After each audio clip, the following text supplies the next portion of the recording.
꼴인가? 이거 좀 넣는다고 넣어놨는데.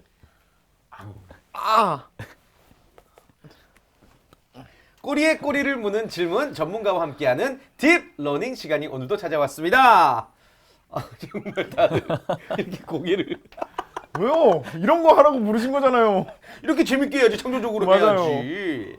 자, 오늘도 우리가 박종현 박사님 앞에서 재미있는 퍼포먼스를 보여드렸는데 지난주에 이어서 다시 한번 모셨습니다. 안녕하세요. 아유, 안녕하십니까. 안녕하세요. 예. 네, 일주일 동안 잘 지내셨나요? 네.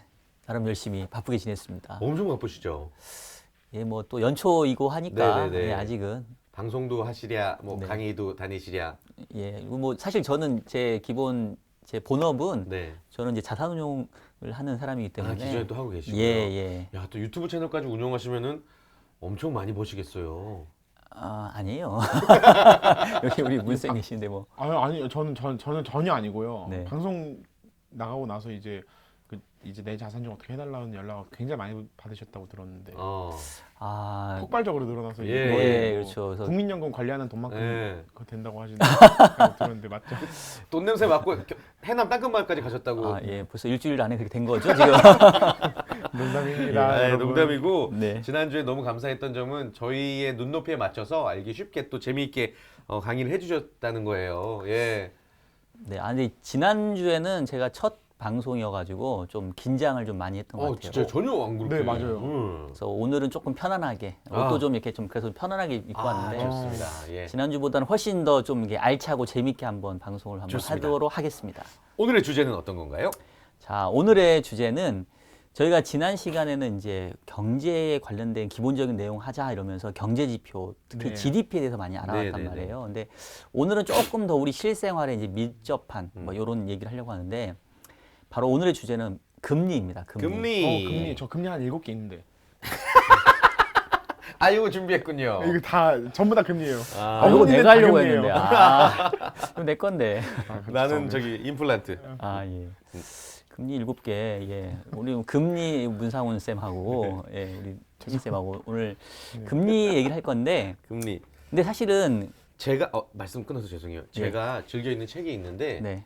금리가 얼마나 중요한지를 알려주는 책이에요. 아. 금리는 경제의 형도 미래가. 이거 읽으세요. 너 이거 읽어요? 저도 이거 오. 읽는데. 네.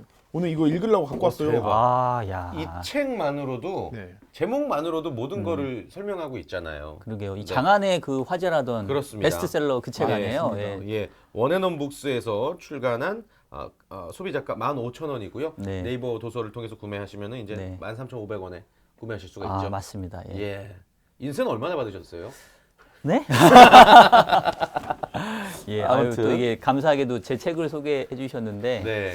얼마 안 됩니다. 예. 지난 시간에 피자 먹으러 가자고 했는데 피자 정도는 제가 사겠습니다. 예. 감사합니다. 예. 금리가 진짜 중요하죠. 진짜 중요합니다. 특히나 이제 요즘에는 별 희한한 세상이 다 왔어요. 네. 그냥 금리도 아니고 마이너스 금리를 이제 그러니까. 주제로 얘기할 건데 예. 그냥 여러분 뭐 금리에 대해서는 뭐 일반적으로 알고 계시죠? 뭐 돈을 빌리고 네. 빌려줄 때 이제 이자잖아요, 이자. 그렇죠. 근데 금리가 마이너스란 얘기는 네. 무슨 뜻일까요? 무슨 의미일까요? 100만 원 빌려 드릴게요 하고 제가 빌려 드렸는데 예. 제가 되려 돈을 주는 거죠. 그렇죠. 네. 즉 돈을 빌려간 사람이 돈을 빌리면서도 이자를 다시 받는 거죠. 이거 완전히 우리 상식으로는 있을 수도 없는. 말이 안 되죠. 그러니까 예전에 제로금리란 얘기는 한참 많이 떠돌았어요. 그래서 이제는 뭐 돈을 빌려줘도 이자를 못 받는 세상이 됐다. 네. 그런데 그거에 더해서 이제 마이너스 금리, 돈을 빌려주면서 오히려 내가 더 상대방에게 제발 내 돈 빌려 가세요. 내지는 내 돈 맡아 주세요. 뭐 이런 거죠. 그러니까 마이너스 금리라는 건 뭐냐면 쉽게 얘기하면 우리가 은행에 돈을 맡길 때 예전에는 이자를 받았잖아요. 네. 근데 지금은 은행에다가 돈을 맡기면 이자를 받는 게 아니라 보관료를 내야 된다는 겁니다. 그게 바로 마이너스 금리의 우리 그 일반 국민들에게 가장 와닿는 개념일 거예요. 자, 그런데 그러면 그게 지금 우리나라에서 벌어지고 있나요? 그건 아니죠. 아직은 아니고요. 우리나라에서는 아닙니다. 하지만 지구촌 어딘가에서 지금 벌어지고 있어요. 특히 유럽 쪽에서는 실질적으로 거액 자산가인 경우에 은행에 돈을 맡기게 되면 은행이 보관료를 요구하고 있습니다, 지금. 요지경이네요, 정말. 그렇죠. 별 희한한 세상 살고 있는데 왜 이렇게 금리가 마이너스라는 정상적이지 않은 상황까지 가게 됐느냐. 예. 그런 배경들에 대해서 오늘 한번 얘기를 좀 해볼까 해요. 좋습니다. 네. 마이너스 금리라는 말도 사실은 옛날에는 있지도 않은 말이었잖아요. 그렇죠. 뭐 예. 금리가 어떻게 마이너스냐. 뭐 그러니까. 상상도 할 수가 없었죠. 이자인데. 그렇죠. 근데 이제 사실 금리를 얘기하려면 우리가 그거하고 조금 연관되어 있는 채권이라는 그 금융 상품에 대해서 조금은 얘기를 안 할 수가 없어요. 아, 네. 예.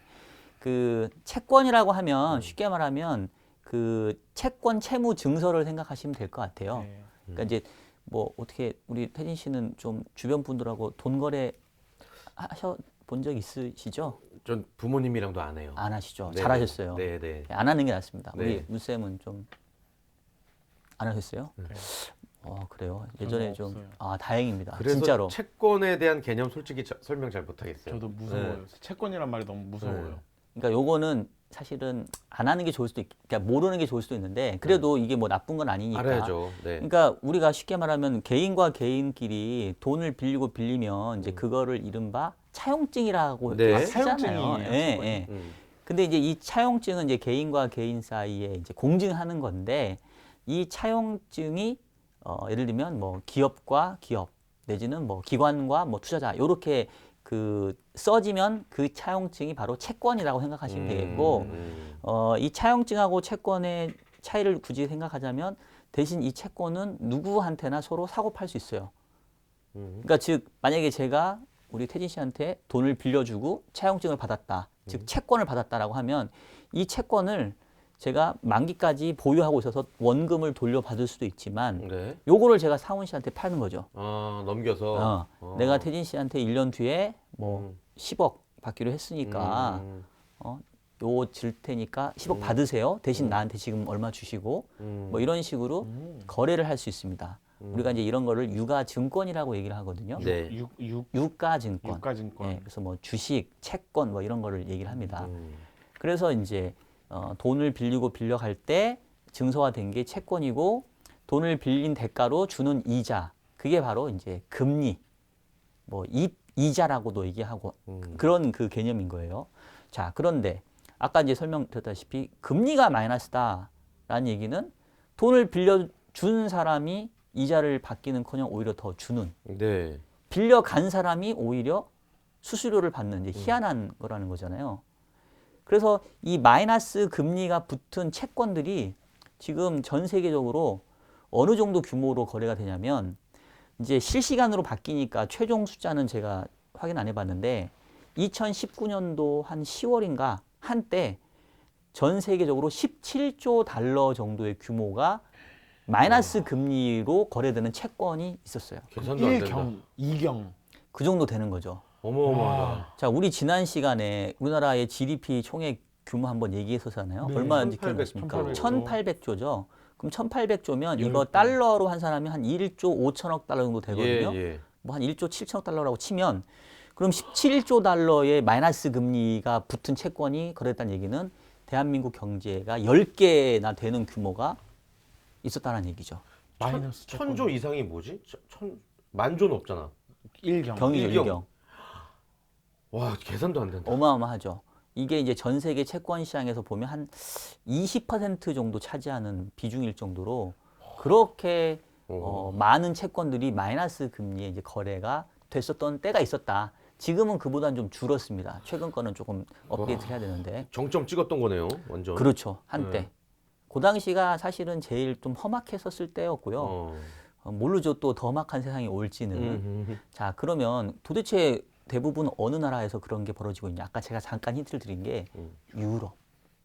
유럽 쪽. 그리고 대표적이라고 할 수 있는 게 독일 국채 같은 경우 국채는 그 채권 중에서도 정부가 발행한 채권을 우리가 국채라고 얘기해요. 네. 이게 또 파리가 지난주에 봤던 애 같은데 얘가 유럽 얘기하다 보니까 아무래도 예. 파리가 나오죠. 예. 그 파리. 예. 경제를 얘기하고 있는데 아니 얘는 어떻게 일주일 동안 여기 계속 살았나 봐요 여기. 아니 사실 제가 키우는 애예요. 아 그렇습니까? 진짜? 이름은 제리. 예. 제리. 좀 보내주세요 지금. 제리 일로 와. 제리 죽여도 돼 내가. 제리가 한 7마리 돼요. 오케이. 왜 저한테만 올까요? 하여튼. 예. 예. 아니 자꾸 파리 때문에 내가 끊기네 이거 얘기하기가. 독일 국고체. 독일 국고체까지 얘기했죠. 네. 예. 제가 왜 이 독일 국고체 얘기를 꺼냈냐면 지난해 사실 좀 가슴 아픈 일이 있었던 게 DLF 사태 뭐 이런 거 들어보신 적 있으세요? DLF 모르겠습니다. DLF. 자, 이제 조금 어려운 용어인데 DLF는 우리나라 말로 표현하면 파생 결합 펀드. 아, 그러니까 D는 데리버티브, 파생, L은 링크드, 결합. 그다음에 F는 펀드의 약자예요. 그리고 DLF는 이제 펀드고 DLS 하면은 이제 시큐리티 해가지고 이제 증권 이렇습니다. 그래서 그 은행권에서 그 운용사에서 그 운용하는 펀드를 그 일반 개인 투자자에게 팔았는데 이 그 DLF 펀드의 구조는 뭐였냐면 독일의 국고채 10년 만기 금리가 마이너스 뭐 그 당시에 한 0.3% 이상으로 더 떨어지면 예. 돈을 못 받고 원금이 오히려 손해가 날 수 있고 반대로 독일 10년 금리가 마이너스 0.3% 이상에만 있으면 높은 이자를 주는 상품이었어요. 네.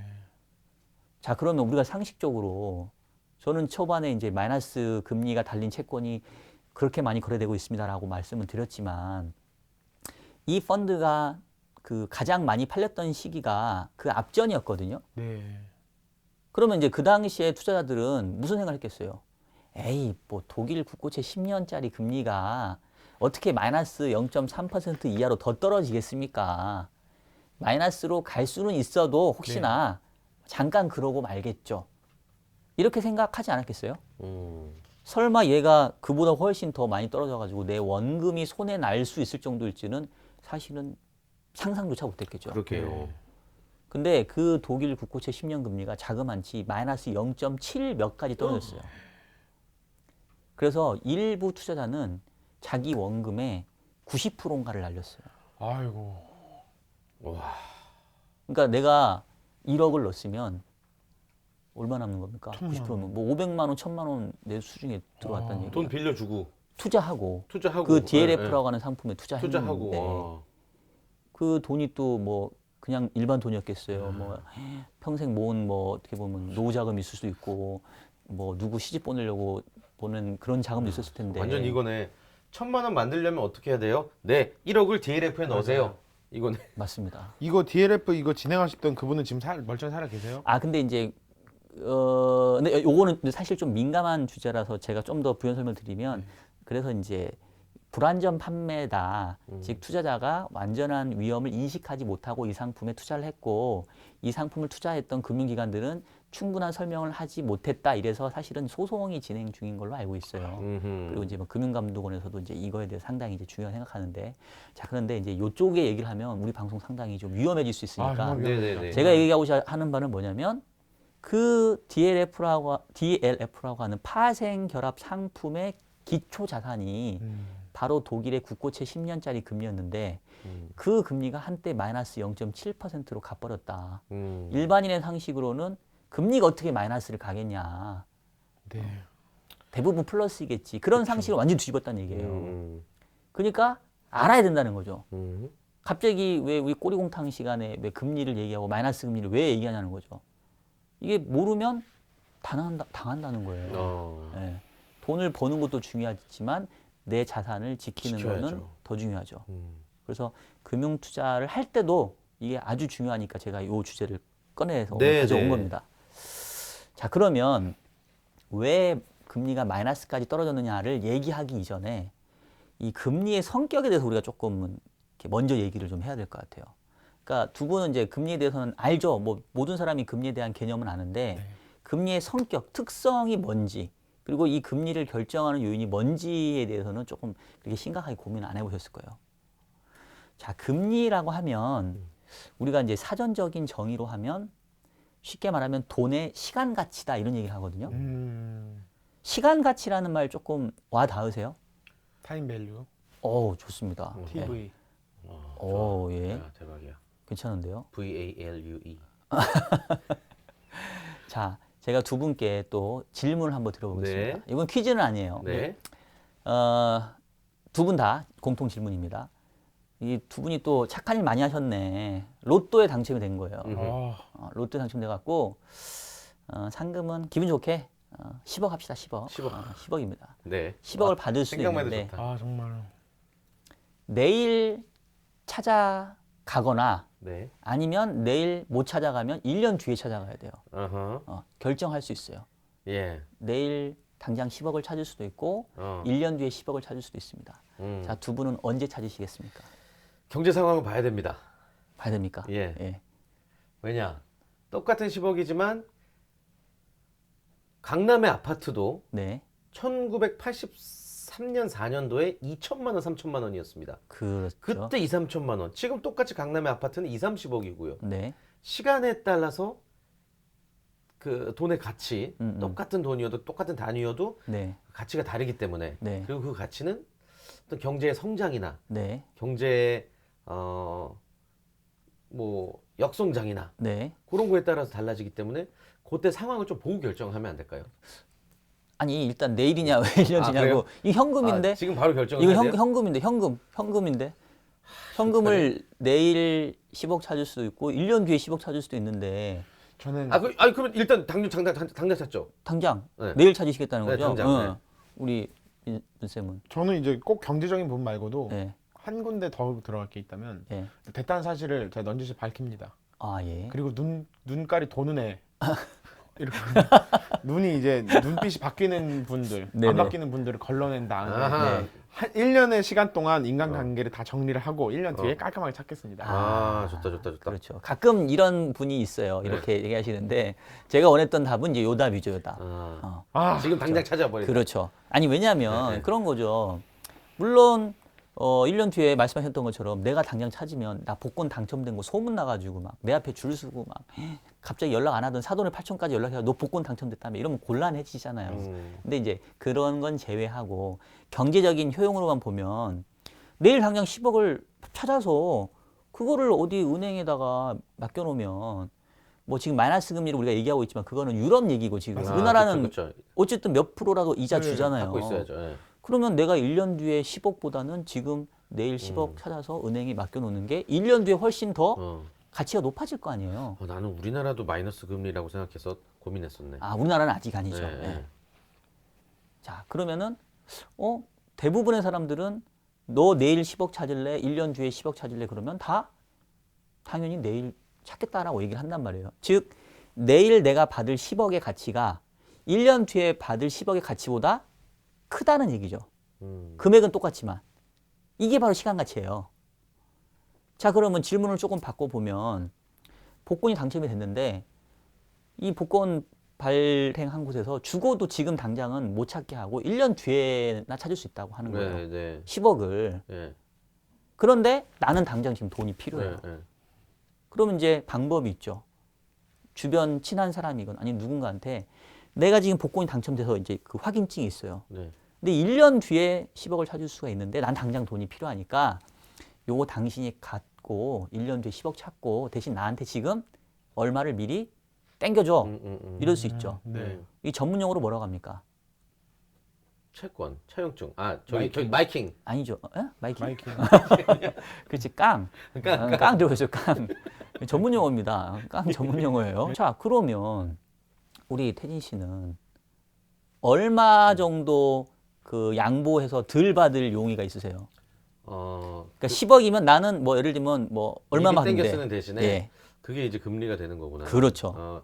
얼마까지? 그러면요 10억 1년 후에 얘한테 다시 돌려줘야 되잖아요. 그러니까 얘가 받는 거죠, 대신. 얘가, 나는 얘한테 네. 미리 먼저 받는 거고. 나는 얘한테 그러면은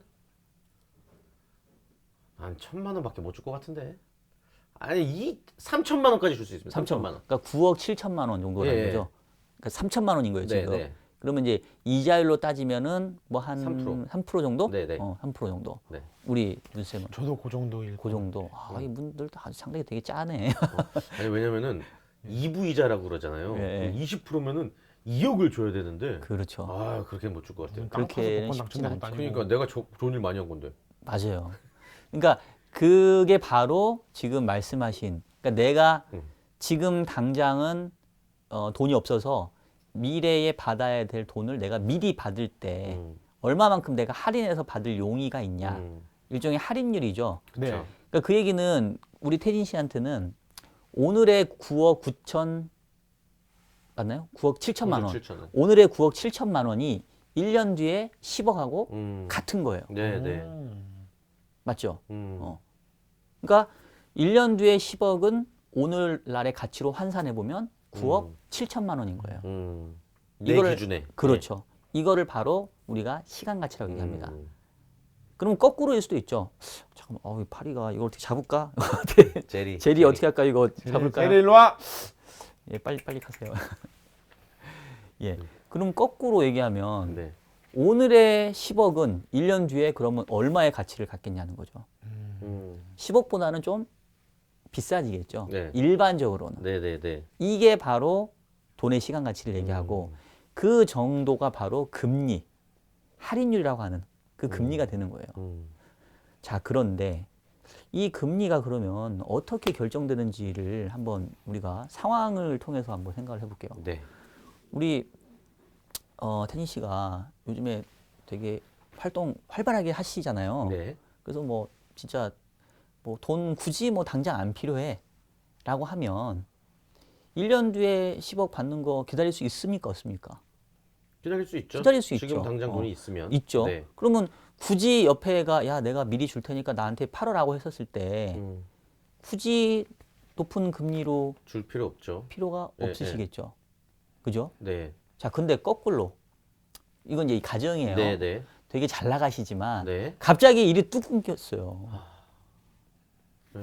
예, 아니 너무 몰입하지 마시고 너무 몰입하시는데. 상상만 해도 예, 그럴 일이 없겠지만 그럴 수 있잖아요. 충분히 예. 그런 적도 있고. 네, 그럴 수도 과거에. 있고. 네. 예, 그러면 이제 당장 내 수중에 돈이 없는데 나 이 복권은 1년 뒤에나 찾을 수 있다는데 내가 당장 먹고 살 것도 없다라고 하면 땡겨야 그러면, 되겠죠. 야, 그냥 저기 8억만 해줘라. 너가 10억 가져가. 그렇게 되면 이제 금리가 달라지는 그렇죠. 거죠.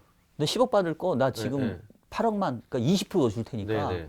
네가 1년 뒤에 네, 10억 네. 받든 말든 하고 나한테 지금 8억만 땡겨줘. 이럴 수 있죠. 가능하죠. 네. 즉, 그 뭔가 돈을 빌리고 빌려가는 그 당사자 안에서 자신의 현금 흐름, 자신의 채무 상태에 따라서 이 돈의 시간 가치, 즉 금리는 얼마든지 높아질 수도 있고 낮아질 수도 있다는 거죠. 그렇죠. 이게 이제 금리에 영향을 주는 하나의 요인인 거고, 이제 복권으로만 설명하면 좀 그러니까 다른 얘기. 우리 이제 문쌤이 네. 이제 사업을 아이템을 뭔가 기가 막힌 거를 딱 뭔가 캐치를 하신 거예요. 그래서 내가 이거 무조건 사업했다 하면 적어도 한 10%는 수익 낼 자신 있어 라는 확신이 들어요. 근데 내 수중에 돈은 하나도 없어요. 근데 이제 은행 가면 대출을 받을 수 있잖아요. 그럼 문쌤 입장에서 내가 얼마의 이자까지 주고라도 그 돈을 땡겨다 쓸 용의가 있으십니까? 내가 무조건 이거 투자하면 10% 이익 낸다고 하면. 이게 제 주장이 아니면 실제로 그래요? 예를 들면, 네. 예를 들면 그런 상황이라면 5%? 5% 정도? 5% 이자를 감수하고 빌리겠습니다. 그쵸. 그 정도 그래도 가능. 5% 이익이니까. 근데 그러면 6%는 안 하시겠어요? 6%는 안 합니다. 아, 왜요? 기분이 나쁩니다. 은행이 더 많이 가져가니까. 그런 개념으로? 네, 그게 마지노선입니다. 전문 용어로 이제 또이또이가 돼야. 또이가 돼야죠. 똔똔. 여기 이런 거는 제가 생각을 못 했네요.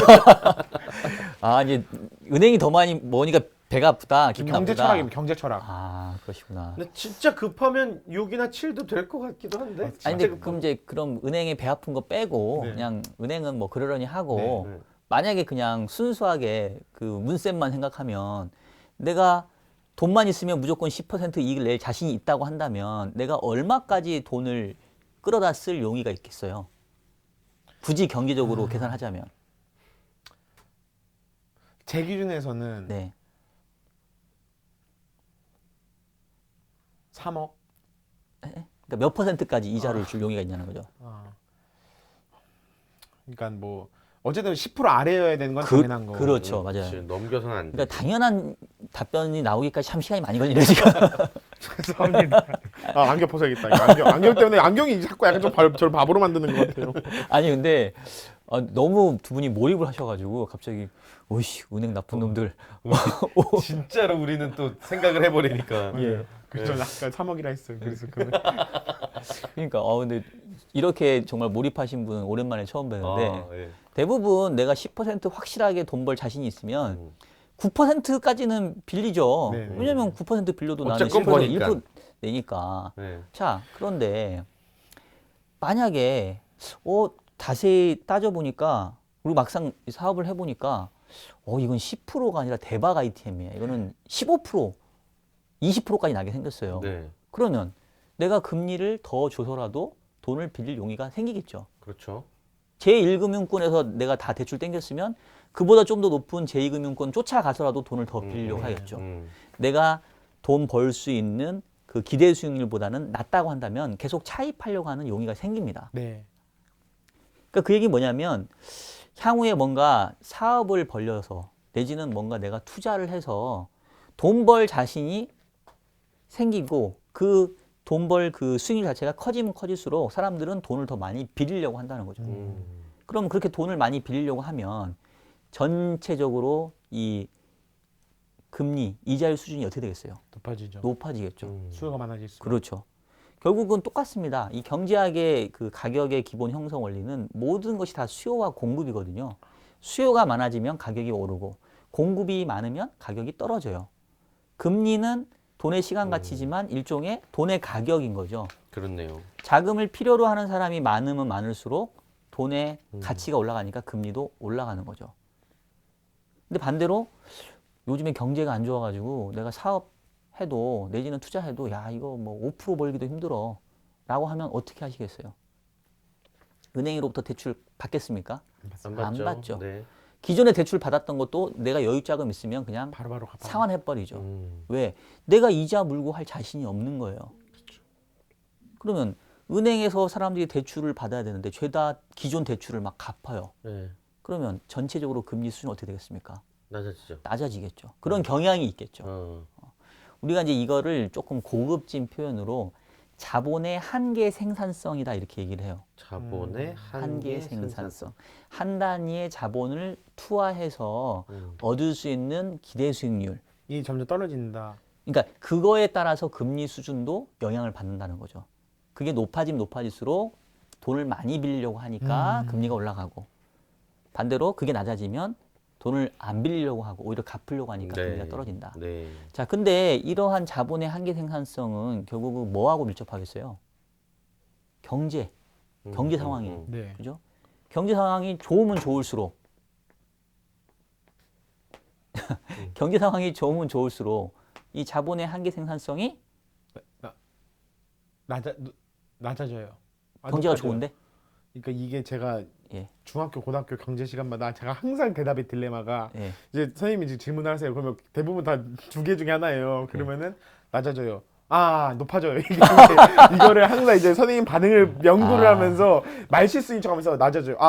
제가 낮아져였나요? 높아져요. 이렇게 제가 한 10년만 다시 떠올랐습니다. 그때 추억이. 양다리 전략입니까? 양다리죠. 그래서 높아지죠. 한계 생산성. 높아지죠. 그러니까 그러니까 쉽게 말하면 경제가 좋아지면 뭐 돈 벌어서 돈 벌 기회가 많아진다는 얘기예요. 네네. 그러면 전체적으로 자금에 대한 수요가 늘어나니까 금리가 좀 올라가는 경향이 생기겠죠. 반대로 경제가 안 좋아지면 금리가 낮아지는 경향이. 자, 요즘 경제 상황하고 금리는 어떤 것 같으세요? 요즘에 경제랑 금리랑 우리 지난 시간에 성장률도 얘기했는데 금리 많이 떨어지지 않았어요? 많이 떨어졌잖아요. 그렇죠. 그죠? 네. 근데 성장률도 많이 떨어졌죠. 네. 그러니까 결국은 최근에 금리가 많이 하락한 게 이런 성장률의 하락과 연관이 있는 거예요. 이게 현상에 대한 반영이네요. 그렇죠. 금리가. 그렇죠. 어. 그래서 일종의 금리는 약간 경제의 체온계와 같은 그런 역할도 한다고 보시면 돼요. 그렇네요. 네, 성격 중에 하나가. 어. 자, 그다음 또 한 가지. 요거는 이제 돈을 빌려가는 사람 입장에서 한번 생각을 해봤는데 네. 돈을 이제 빌려주는 사람 입장에서 다시 한번 생각을 해볼게요. 네. 요번에 다시 또 이제 우리 태진 씨로 와서. 제가 돈을 누구한테 빌려줘야 되는 상황이에요. 그러니까 돈이 남아 돌아 지금 막. 야, 돈이 너무 많은 좋아. 거죠. 야, 빌려 와. 돈 필요할 때 말해. 잘 어울리시는데. 우리 혹시 태진 씨는 그 드림카 같은 거 있습니까? 있죠. 있죠. 예. 아 그럼 드림카 하지 말고 예. 그 예를 들면 우리가 이제 그 집을 갖고 싶다. 네네네. 집 있으시죠? 집은? 네네네. 네. 근데 더 좋은 집을 갖고 싶은 거예요. 네네. 드림 하우스가 있어요. 드림하우스 있죠. 예. 뭐, 뭐 강남에 탁 진짜 브랜드 좋은 근데 그 집을 사려고 하는데 예를 들면 네. 계산의 편의를 위해서 이제 실제보단 더 비싸지만 예를 들면 강남의 집값이 10억이라고 칩시다. 네. 10억인데 지금 당장 수중에 10억이 없고 9억만 있어. 9억. 네. 근데 이 집을 사고 싶어요. 그래서 이제 부동산에 가는 중간에 네. 부동산에 가서 이제 강남 집 한 채 사겠습니다. 얼마입니까? 10억이라는 거예요. 그래서 어떻게 하지? 나 9억밖에 없는데. 연예인 DC 안 돼요? 뭐 이러겠죠. 전세 끼고 매매 안 돼요?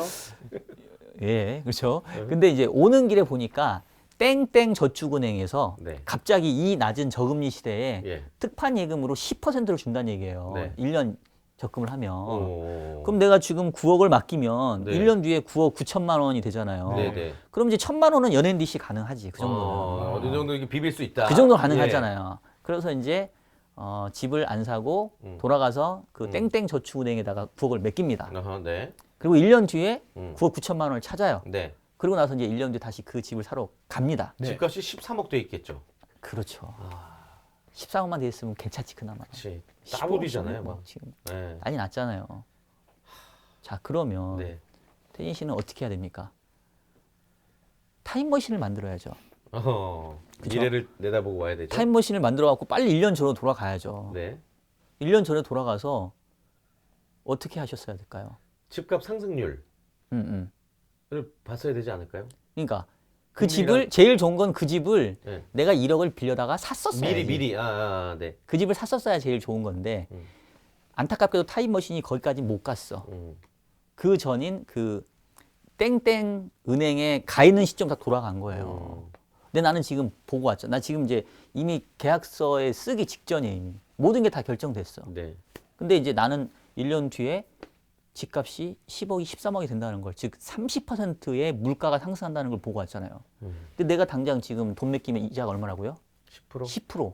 그러면 나는 여기다가 돈을 맡기는 게 잘하는 거예요, 못하는 거예요? 안 하는 게 낫죠. 바보 같은 짓인 네. 거죠. 아니면 그 은행 창구 직원한테 따져야 되는 거죠. 이보쇼. 내가 1년 뒤에 타임머신 타고 가서 보고 왔는데 네. 돈 가치가 30%가 떨어집니다. 네. 즉 물가가 30% 상승합니다. 근데 지금 당신이 나한테 이자 10%만 주고 내 귀한 돈을 적금을 받겠다는 게 말이 되냐? 물가가 상승한 만큼은 적어도 이자를 줘라 라고 얘기를 할 수 있는 거죠. 안 그러면 난 안 한다. 왜냐하면 물가 상승한 만큼은 내가 이자로 받아야 아까 말씀한 똔똔 아니에요, 똔똔. 네. 구매력으로는 똔똔 아니에요. 그쵸. 방송 중에 돈. 아 그렇습니다. 이거 좀 자제할까요? 그렇잖아요, 그죠? 돈. 자 그러면 결국은 우리가 금리를 서로 내고할 때 내고는 괜찮죠? 네. 네고시에이션. 네, 내고는 네. 괜찮죠. 예. 내고 갑자기 왜 정상 영어인데 맞아요. 갑자기 금리를 내고 할 때 네. 앞으로 그럼 물가가 얼마나 올라갈 건지가 중요한 변수가 된다는 거죠. 그렇죠. 내가 지금 뭔가에 투자를 하고 예금하고 적금한다는 얘기는 내가 지금 당장 쓸 수 있는 구매력을 포기하고 당장 이 돈을 여기다 맡겨놓는다는 건데 그러면 그 대가로 내가 받는 게 이자인데 그 이자가 적어도 그 기간 동안 물가가 상승하는 즉 돈 가치가 떨어지는 것만큼은 보상을 받아야 내가 맡기지 안 그러면 안 맡긴다는 거죠. 그렇죠. 박사님 근데 여쭤볼 게 있는데 네. 그 금리도 그러니까 예를 들면 이 뭐 1억이라는 돈을 어디에 쓸 건지의 선택 중에 하나잖아요. 네. 그럼 물가 상승률도 뭐 물가마다 다를 거고 아주 극단적인 예를 들자면은 네네. 뭐 사놓은 이 집은 50% 오르고 이 집은 30% 오를 수도 있고 그런데 네. 왜 금리는 이렇게 꼭 이게 같이 가야 되는 거예요. 이것도 어쨌든 뭐 기회 비용이나 뭐 그런 느낌에서 이게 왜 어느 정도가 보장이 돼야 되는 거예요. 왜 하필 금리만? 지금 되게 아주 날카로운 질문 하셨는데 앞에 방송 보니까 대부분 질문 안 하시던데 왜 저랑 할 땐 질문 하시는 거예요? 그냥 갑자기 그 생각이 들었어. 왜냐면 그러면은 그렇게 높은 수익률을 찾으시면 펀드를 하세요. 네네. 왜 금리에서 예, 보장해 달라고 하냐. 예, 저한테 따지시는 건 아닌 네, 거죠? 예. 궁금해서. 알겠습니다. 예, 갑자기. 답변을 드리겠습니다. 네. 그러니까 맞는 말씀인데 그게 꼭 정해져 있는 건 아니고 그리고 사람마다 아, 흔히 말하는 기회 비용의 크기가 다 달라요. 네. 근데 이제 일반화 시켜서 그런 기회 비용을 잡는 거고 여기서 말하는 기회 비용은 일종의 이제 물가 상승률이 되는 거잖아요, 지금. 근데 이 물가 상승률도 말씀하신 것처럼 품목에 따라 다른 거죠. 네. 아파트 기준으로는 10억이 13억이 됐지만 우리가 흔히 말해서 물가 지표로 많이 쓰는 게 소비자 물가 상승률 네. 이런 거거든요. 근데 이 소비자 물가는 여러분 믿기 어려우시겠지만 지금 우리가 마이너스 금리를 얘기하려고 지금 중간 과정인데 우리나라 물가도 그 2019년도 작년에 한때 마이너스를 보인 적이 있어요. 또 물가 전체. 물가도 비교 시점보다 떨어진 적이 있었단 말이에요. 그러니까 그 얘기는 돈 가치가 오히려 떨어진 게 아니라 이제 돈 가치가 오히려 비싸진 거죠. 돈이 비싸진 거죠, 물건보다. 그래서 그 품목마다 이 돈의 가치는 조금씩 다르게 반영이 됩니다.